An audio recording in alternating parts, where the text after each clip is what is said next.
Ayat hari ini adalah Mazmur 2, ayat 1-12. Mari kita baca bersama. Mengapa rusuh bangsa-bangsa?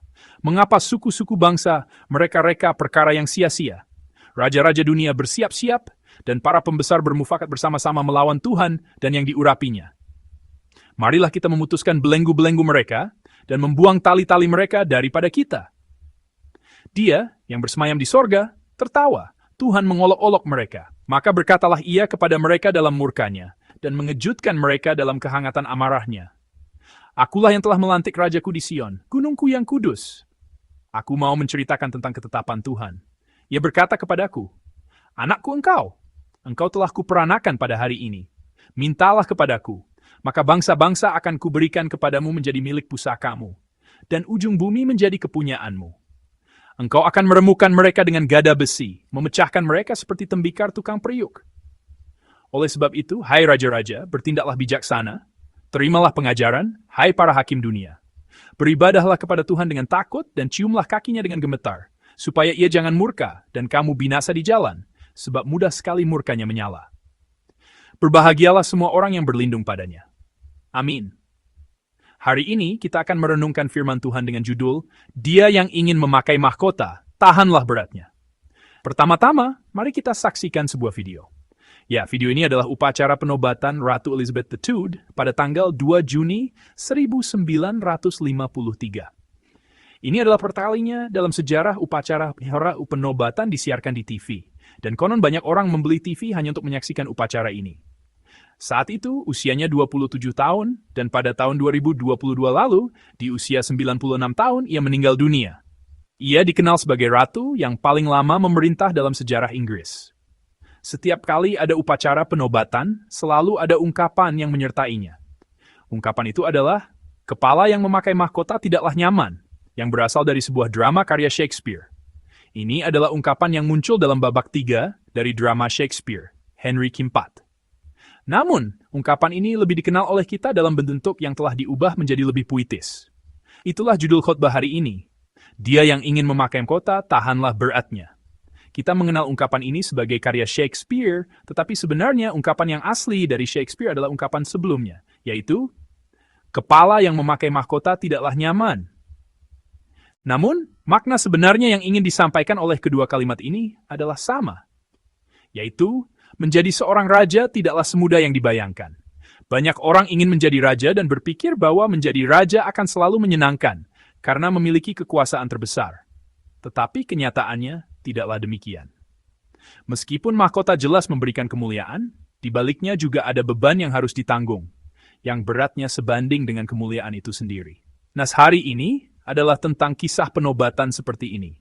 Tuhan telah menetapkan rajanya di Gunung Sion yang kudus. Mari kita membaca firman di ayat 6 bersama-sama. Mari kita baca bersama. Akulah yang telah melantik rajaku di Sion, gunungku yang kudus. Amin. Ayat 6 mengatakan bahwa Tuhanlah yang telah melantik rajanya. Tuhanlah yang menetapkan seorang raja. Yang harus kita ingat adalah bahwa Tuhanlah yang menetapkan raja. Orang-orang hanya melihat raja yang telah ditetapkan.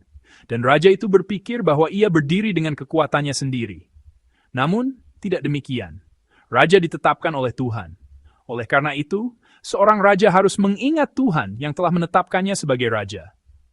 Sebab, Tuhan adalah raja yang sejati. Masalah selalu muncul dari sini.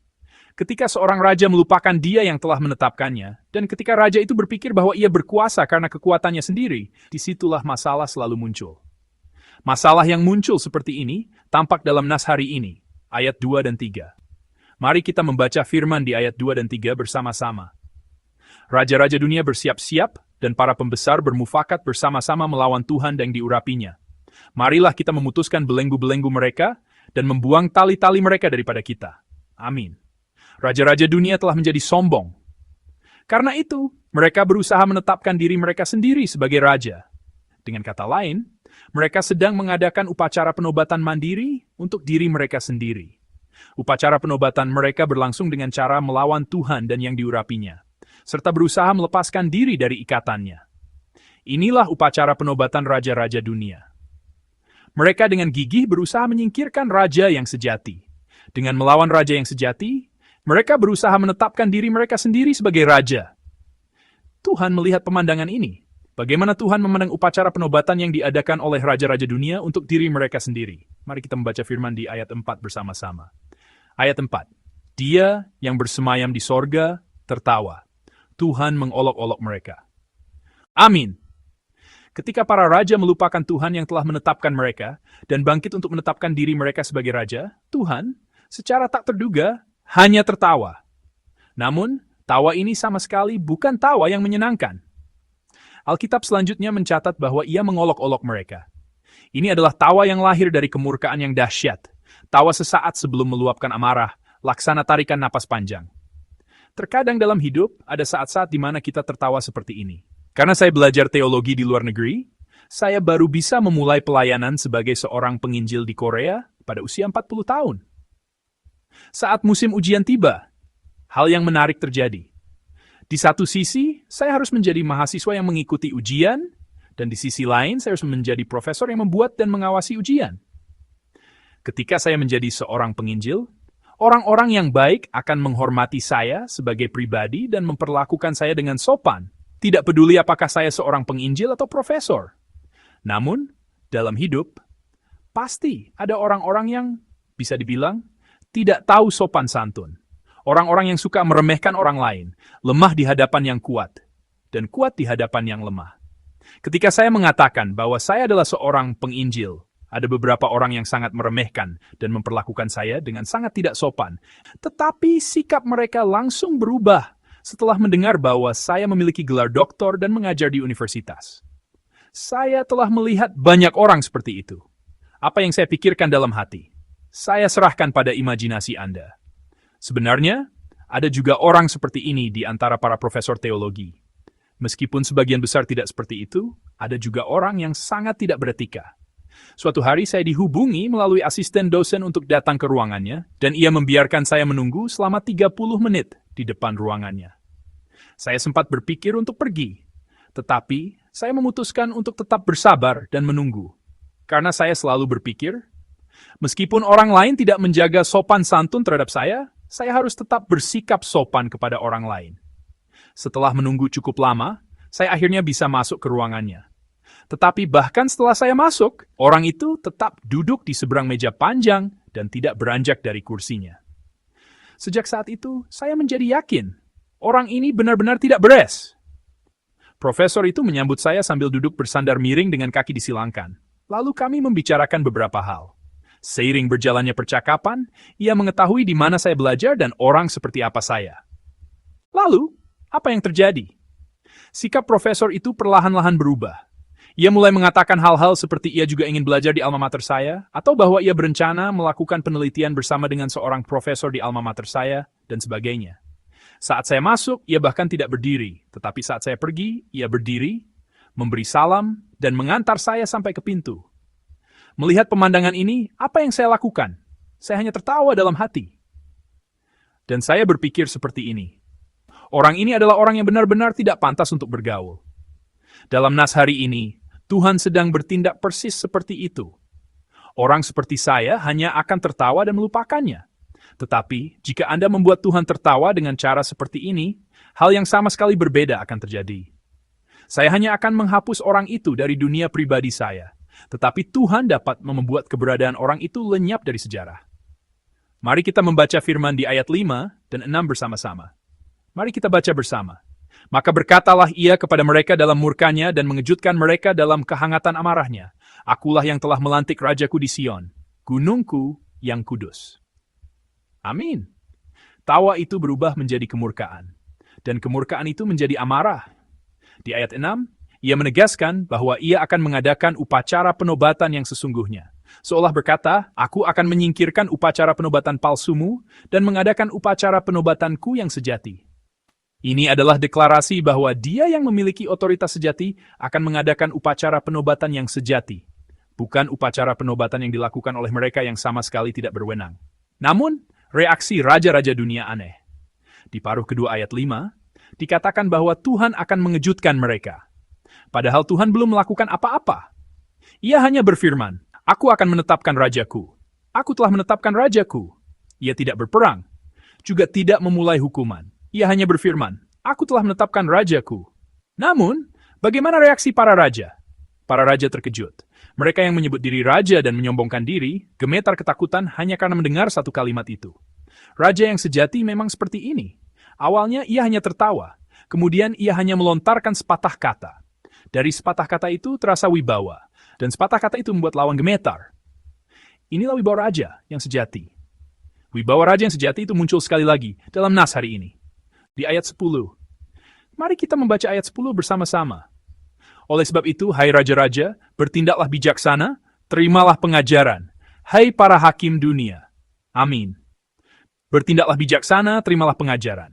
Ungkapan ini adalah ungkapan yang sangat formal dan sopan, tapi sebenarnya artinya seperti ini. Hai orang-orang bodoh, sadarlah.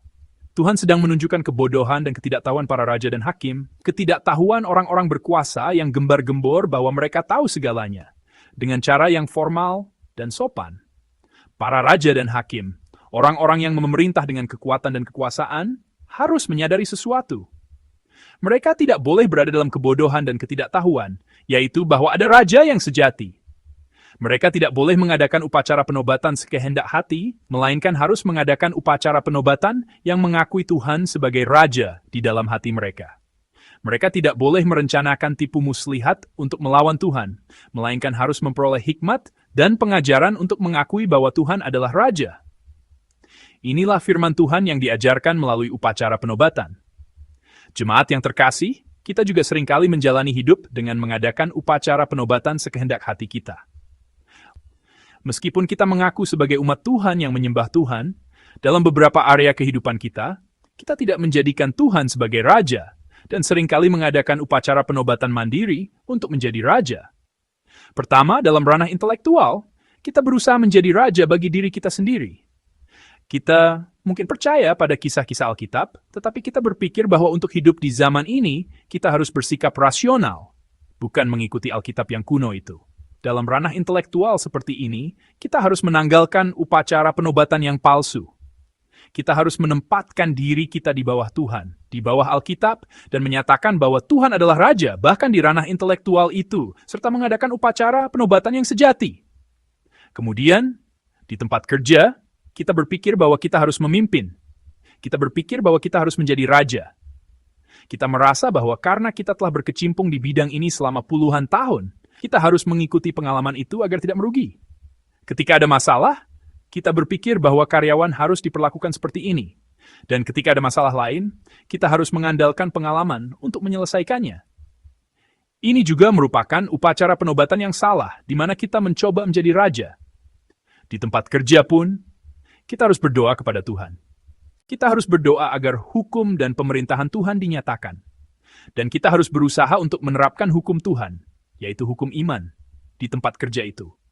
Di tempat kerja kita harus menyingkirkan raja palsu yang tanpa sadar telah kita tahtakan. Dan raja yang sejati, Tuhan kita, haruslah yang bertakhta.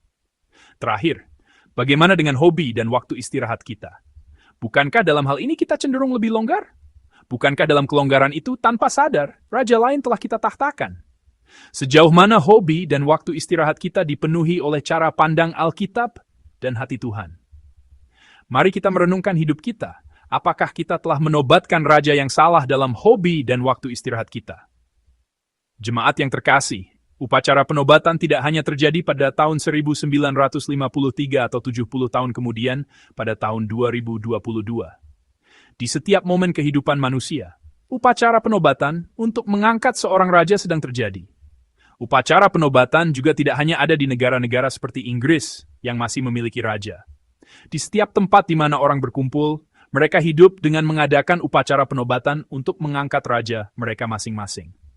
Dalam upacara penobatan itu, kepada siapa kita memberikan mahkota kita? Bukankah kita sedang memahkotai hal-hal yang tidak seharusnya dimahkotai? Dan terkadang, bukankah kita berusaha untuk memakai mahkota itu sendiri?